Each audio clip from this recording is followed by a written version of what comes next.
Welcome to New York's #2 sports show. The Yankees win the series against the San Diego Padres in a really tight, back and forth sort of series that had ups and downs, and it ends up on a high note for the Yankees as JC Escarra gets a walk-off sacrifice fly in the 10th inning for the Yankees to win the rubber game by a score of 4-3. Yankees in game one really just blew another game, and it was their fifth loss when leading in the eighth inning or later. It was a 3-0 lead that they could not hold in a rainy, sort of ugly game in game one.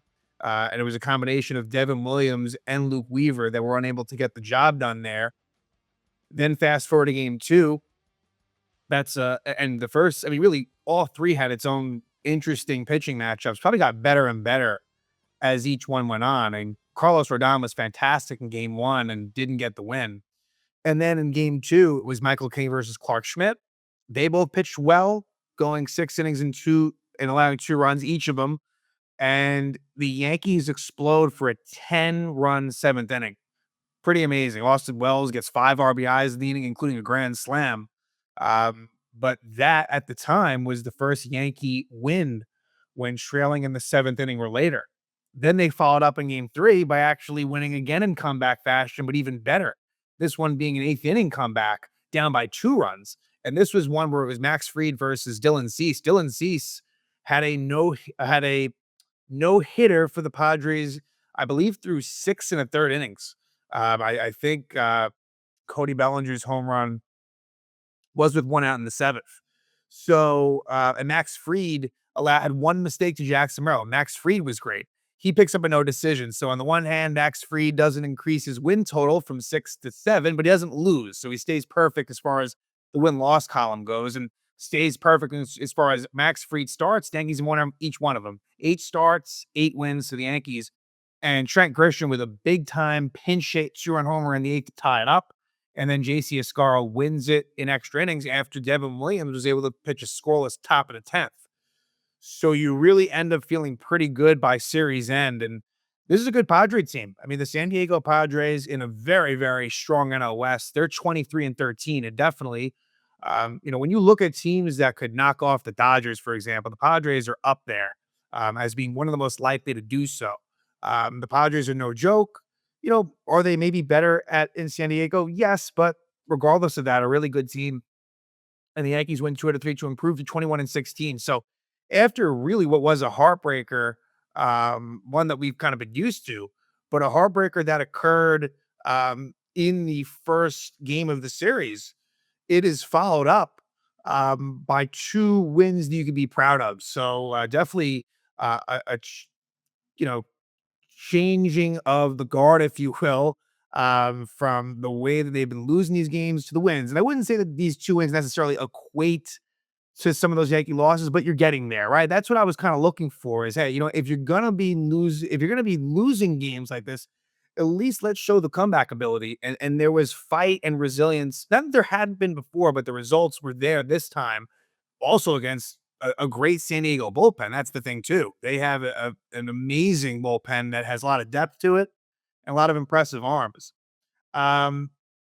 So as far as news sort of around the series, transactions wise, Carlos Carrasco is designated for assignment, and Yuri De Los Santos took his spot on the roster. De Los Santos had been up previously for, I believe it was the Blue Jay doubleheader. I think it was the Blue Jay doubleheader that I believe that he was up for that. But Carrasco is the bigger news there. And look, he had been struggling badly. I had been saying it was a matter of when that he would be off this roster. And is there a world where he comes back? Yeah, they left the door open for that. I don't think he will be. But if they do kind of pick up injuries or his replacements don't do well, I suppose they could go back to Carrasco. But he was never an answer. And he threw in a couple of good outings, but it was mostly really bad. And so Carrasco is out of the rotation, off of the roster. And so now that leaves the Yankees with an open spot. We'll see what they do with an off day on Thursday, leading into a 6-game West Coast road trip. They don't necessarily need to replace that Carrasco spot immediately. We'll see what they do, though. Will Warren is still in the rotation. That's kind of, to me, hanging a little bit on a thread. He's only going to get, only probably a few more opportunities because he has not been nearly good enough. So we'll see. The possibilities to replace Carrasco, if slash when that does happen, would be Ryan Yarborough, or possibly Alan Winans, who has been pitching pretty well for the Yankees in AAA. So we'll see what happens there. But again, Carrasco is designated for assignment. Um, but let's just jump into this. Game one, you had a rain delay, and the weather was not very good at Yankee Stadium, but they were able to get the game in. There was a rain delay before the game. There was a rain delay in the middle of the game, and it just ends up being a disastrous situation for the Yankees. I've noticed in recent years these rain games, particularly at Yankee Stadium, have just not gone well for the Yankees. There's no stats to back that up, but I'm pretty sure there's been many of occasions that it just has not gone well. Carlos Rodon was very good, and Carlos Rodon lately has been very much solidifying himself as that number two behind Max Fried. He went 6 2/3 innings, 3 hits, no runs, 1 walk, and 5 strikeouts. Deserved a much better fate. Ends up with no decision. His ERA is down to 2.96, and there's some other impressive numbers there as well. I mean, a .92 WHIP, 57 strikeouts, and 48 2/3 innings. Really, arguably, this has been Carlos Rodon's best stretch as a Yankee. I know last year there was bouts of success and probably more success than failures last year, but even this has been a lot better. And again, only 25 hits allowed in 48 2/3 innings. This is the stuff you're looking for. Not to say I don't have, it's not as if, okay, Rodon's good and I'm never going to be concerned about him, but really, in a year where Fried has been absolutely the ace and the guy that everyone's talking about, Rodon's been good too. Got to be fair there. And then as far as the lineup was concerned, because there's always going to be an odd man out in the way that it works. And Anthony Volpe returned to the lineup. Got to mention that after he was hurt in game two of the Rays series and missed game three. He was back in the lineup. The odd man out here was Jason Dominguez. And as I said before, if the playoffs started today, and this is a world where Giancarlo Stanton's still out, there's a lot of variables to that, but let's say some of the playoffs started today.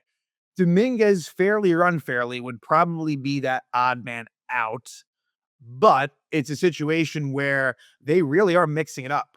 And it's a pretty lengthy list. Paul Goldschmidt is even kind of in that rotation because he ends up sitting game two. It's Dominguez, Grisham, Goldschmidt, Rice, and I'd say Bellinger that, they will sit in a given time.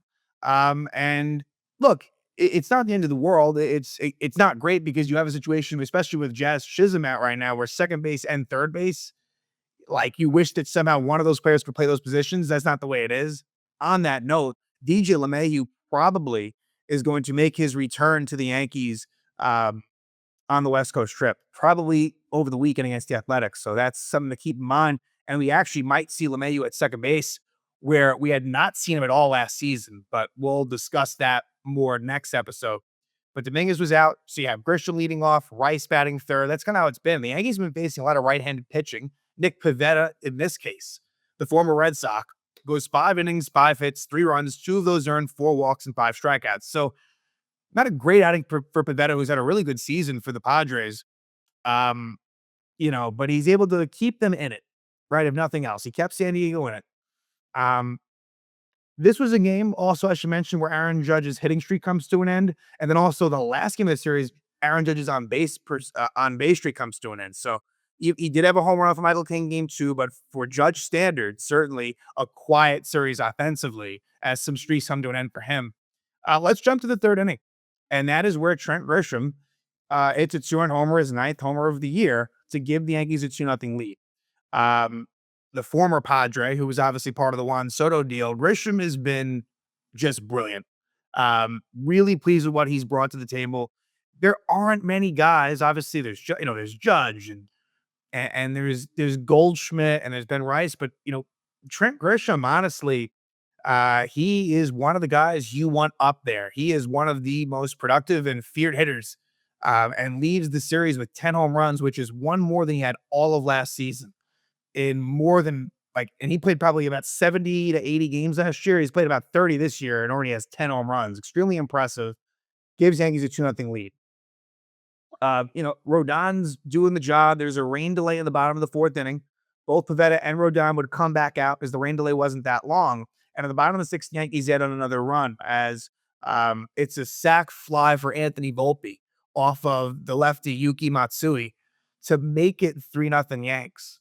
Um, Fernando Cruz comes on to replace Rodon in the seventh, and it's a very short outing for Fernando Cruz as he only throws two pitches. And it was a situation where there's a runner on first and third, and Luis Campusano is out at home as Austin Wells on the second pitch by Cruz didn't know where it was, ended up being right near home plate. He locates it. Campusano kind of thought he had a chance to maybe score, and he's out at home. So not great base running by him. And so Cruz, it's a very weird situation where he just gets the two pitches. Now, you could argue that maybe he should have started the eighth. It's Devin Williams. Mind you, to be fair to Devin Williams, a few nights prior, in the same situation, 3-0, he pitched well. So they put him back in a 3-0 game. But like I could understand certainly the thought that Fernando Cruz, like he's already in there. Maybe keep him in. And also the weather wasn't great, but for Devin Williams, it's another disaster and a combination of Williams and Luke Weaver. And it's never good when you walk Tyler Wade. So the former Yankee, who's actually kind of done all right with San Diego, as far as just getting hits. There's no power to his game, but getting hits, getting some steals. But you can't walk Tyler Wade. And then another former Yankee prospect, if you will, guy that was in their system, Brandon Lockridge, he gets a single, makes it first and second one out. Then Fernando Tatis strikes out. And on this, Mike Schilt gets ejected. Fernando Tatis gets ejected. So it kind of actually looks like it got San Diego going. But the point I'm trying to make as far as Williams is he gets the strikeout of Fernando Tatis, one of the best players in the game. But then it's a 4-pitch walk to Luis Ariz. So two things you absolutely cannot do. The Lockridge single to me, like, look, it's not great, but it is what it is. But the walk to Wade, the 4-pitch walk to Ariz, and Luke Weaver comes in. And to this point, Luke Weaver has been near perfect, but not on this night. And it was a rough series for Luke Weaver. Only one run to his name, but he wasn't great in terms of inherited runs, which has been a strength of Luke Weaver. Luke Weaver, his number is even better than you think, because last year he was really good at stranding runners when he came into games. But what happens here is it's a couple of really big hits. Manny Machado with a 2-run double, and then Xander Bogaerts with a 2-run single to give San Diego a 4-3 lead. So the Yankees have it in full control. 5 outs away from a win, and Tyler Wade walks. They get some things going, and Luke Weaver finally breaks. It's his first blown save of the year. It is the first run he allowed on the year, too. So it was too bad because when the Machado 2-run double happens, I'm thinking, okay, like, not great, but at least it goes against Williams, and Weaver's streak is still there. But then the Bogaerts one sets it out. And so, again, not good by Williams, not good by Weaver, and a bit of a disastrous situation for the Yankees. And then they go down relatively quietly the rest of the way. Jeremiah Estrada throws a scoreless eighth. There was a single by Goldschmidt in there. Tim Hill, the former Padre, pitches a 1-2-3 for the Yanks. Then Robert Suarez, one of the best closers in the game, he is able to put the Yankees down 1-2-3, including Jason Dominguez pinch hitting and striking out, pinch hitting for Peraza to end the game. So really tough game one loss, but it gets better for the Yankees, and it had to, because really things were kind of at a big time low, like kind of on the season at that point, just in terms of the feel of everything. But in game two, they're able to explode for 10 runs in the seventh. Like I said, Michael King versus Clark Schmidt, and for Michael King, he goes 6 innings, 3 hits, 2 runs, 2 walks, 2 strikeouts. So a good, not a dominant outing for him, but a good outing, right? Kind of not a whole lot of traffic, and did pretty well. And then Clark Schmidt in what was maybe his best start of the year, 6 innings, 7 hits, 2 runs, 1 walk, and 4 strikeouts. So it's good to get that 6 innings from Clark Schmidt. Really good for the bullpen. Take that every time, especially from Schmidt, who in his career has had trouble getting deeper into games. As far as who is the odd man out for this game, it was Paul Goldschmidt. So Ben Rice plays first base, and it was Jason Dominguez at DH. And in this one, it was the Padres taking the lead in the 4th inning. So we're just going to go right there. And this was definitely by far Schmidt's roughest inning. He was kind of laboring out there, working slow, kind of saying the same thing. But Machado single, Jackson Merrill single, I should mention Jackson Merrill, who is really, really good for the Padres. They got a player in him, and he came back from the IL in game 2 and really made his presence felt. It didn't lead to Padres wins, but he was good in games 2 and 3. And, you add him to what you already have Tatis, Machado, um, you know, and look, obviously, Arise is a good average hitter. Xander Bogaerts isn't the player he used to be, but like it's a very formidable lineup. And you add a young player like Jackson Merrill into that mix, and it's kind of scary what they are capable of doing. But let's fast forward to a situation where it's bases loaded, one out, and Clark Schmidt is called for a balk. Um, and that, is tough whenever that happens, especially in a bases loaded situation. You can't work around that. So a run scores in Machado, and now it's second and third, one out, and Jason Hayward gets a stat fly, makes it 2-0. So Yankees got their work cut out for them against Michael King, who's one of the best pitchers in the game. And Aaron Judge gets him going. So Judge off his former teammate, opposite field homer, his 12th homer of the year, makes it 2-1. And then after a Cody Bellinger walk, Jason Dominguez singles and a throwing error by Fernando Tatis to third allows Bellinger to score. So that makes it 2-2. Um, so a quick response to the Yankees, and that's the stuff I've been looking for. The Yankees had quick responses in this series in games 2 and 3. And that's the sign of a good, that's gritty right there. And that's what you're looking for, honestly. So that makes it 2-2. Then let's go to the seventh. And at this point, Schmidt and King are out of the game. Sam Hill replaces Schmidt, and Hill, you know, not the greatest outing by him. It's funny. We'll talk about Ian Hamilton in game 3. Hill and Hamilton's outings were similar for different reasons, but they were similar. 3 batters faced by Hill, 2 hits allowed. And then Fernando Cruz comes on, and he gets Jose Iglesias to line out, and then Fernando Tatis gets an RBI double off of Cruz, makes it 3-2. Then he walks a rise, and then Manny Machado is up with the bases loaded, 2 out. San Diego already up by 1, and Machado strikes out. A really big strikeout of Machado, because look, if he does damage there, with the way the Yankees had shown as far as comeback ability and the Padre bullpen, who knows what would have happened. So Cruz allows an inherited runner of Tim Hill, but he does limit the damage ultimately. And then the Yankees get to work in the 7th. Off of lefties, I might add. Adrian Morahan and Wandy Peralta. So Wandy Peralta, who really for me was definitely a favorite of mine for sure as a Yankee, and kind of continues that way as on the Padres now. But Dominguez gets it going as a righty. This was a good game for Jason Dominguez. He gets a double to start that. Then Volpe singles. Then Austin Wells had himself a hell of an inning. And it's an RBI single to tie it up at 3. Lefty-lefty battle. And that's good because Wells isn't as good against lefties. But he comes through there. Then Oswaldo Cabrera, and this is ironic as well because Cabrera had a very key sack bunt in game 3, but game 2, bunt pop out. Not a good bunt. This is from the right side. And Oswaldo actually had 2 of the 3 outs in this inning. You never want to have that. It happens sometimes. And Oswaldo had, again, 2 of the 3 outs this inning. Paul Goldschmidt pinch hits for Bebas. There's a double steal in the middle of that. Then Goldschmidt's intentionally walked. And so Morahan is out. And they bring on Wandy Peralta. 3-3 game, bases loaded, 1 out. And Trent Grisham with a 4-pitch walk. So Grisham makes it 4-3. And then Ben Rice, 2-run double, makes it 6-3. Intentional walk Judge.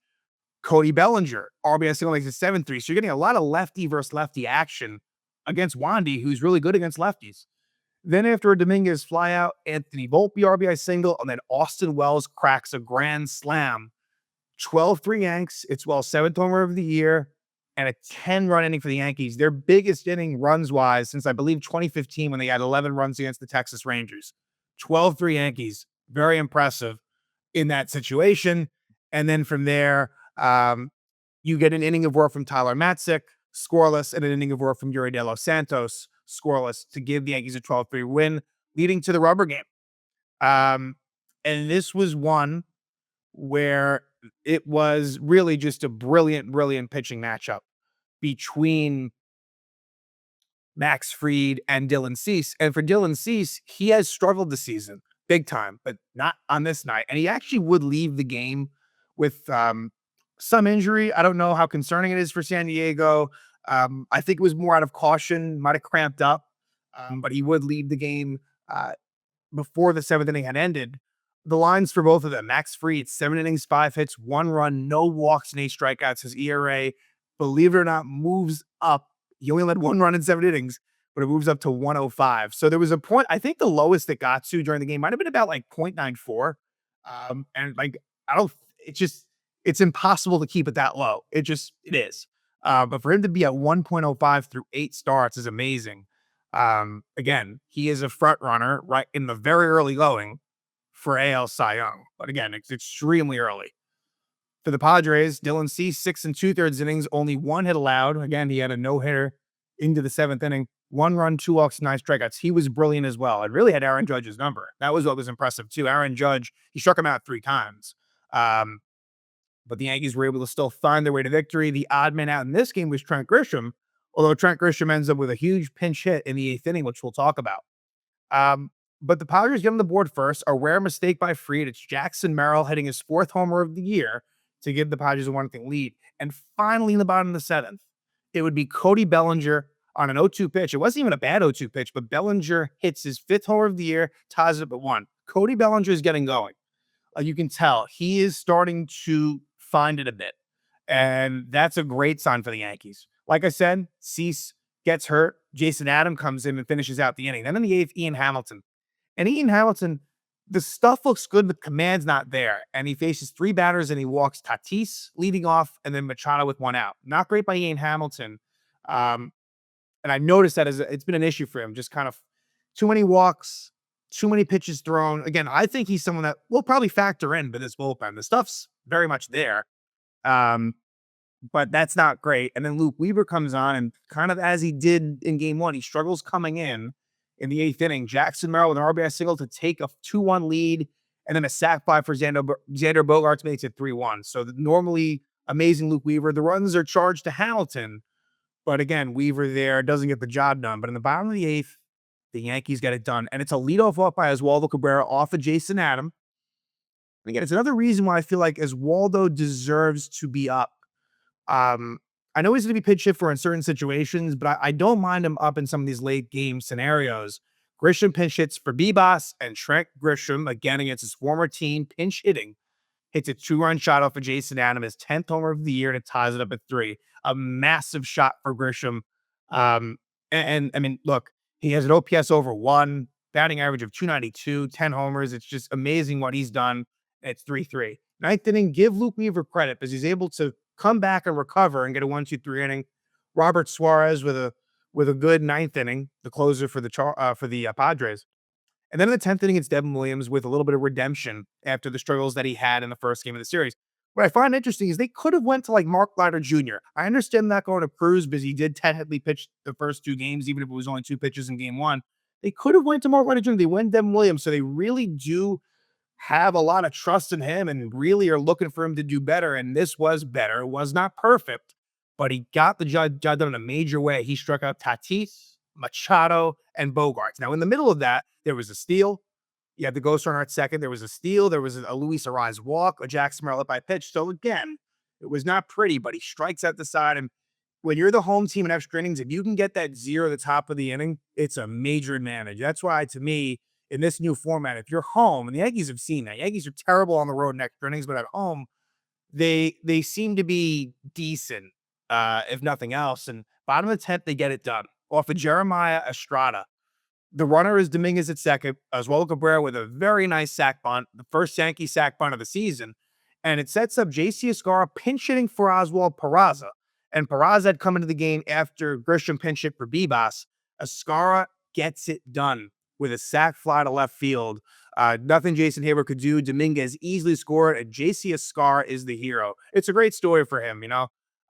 Finally making his major league debut at the age of 29. He's now 30, as his birthday was a couple of weeks ago, but he finally made it. Of course, there's the Uber driver story and everything he did to get here. And so that's a big, big moment. And he is the hero as far as winning this series for the Yankees. And now they will head on to the West Coast to take on the Athletics and the Mariners in what should be, a pretty challenging series. Going out west is tough to begin with, but these are 2 of the better teams. I know it's, the A's, they're 2018 right now. They're over by 100, and it may not last. It probably won't last in the long run. but they are coming off of 2 tough losses to their division rival, the Mariners. Like, they could have come into this series, quite honestly, with like a 22-16 record. Um, so the pitching matchups are as follows: Will Warren and Oswaldo Beto. Uh, so you would think, because I mean, this series being in Sacramento, I think it's been a very high scoring stadium, I believe. They're not in Oakland anymore, so they're not called the Oakland Athletics. They're just the Athletics for now, playing in Sacramento. But this first game, again, with Warren kind of his struggles on the road and looking at Beto's numbers, you think game one could have some high scoring. Game two, it's a battle of lefties in Carlos Rodon and JP Sears. Now, JP Sears, again, he was in that Frankie Montas deal. I like JP Sears as a Yankee, and he's been pretty solid with the A's. And so we'll see what happens in that one. Again, solid pitching matchup. And then game three, Yankees have it as TBD.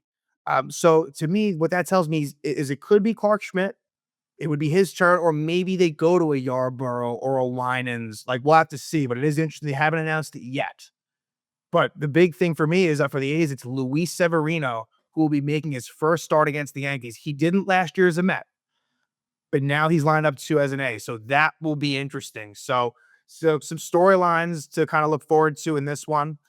Severino with the A's, and looking at the numbers, okay, like not bad, not great, decent. And so we'll see what this brings. And then the Yankees take on the Mariners, and the Mariners look to be one of the better teams in the American League. And I for them, I wouldn't be surprised if it stays that way, because they have that really good starting pitching. And I think that they could be a force to be reckoned with potentially out of the American League West. So this will not be an easy 6-game road trip at all. And then you come home to take on the Mets. So some pretty big games coming up here, but the Yankees should feel good about themselves. They're able to get a couple of comeback wins against the good Padre team to improve to 21-16. JC Escarra hitting the walk-off sacrifice fly in extra innings to get that done.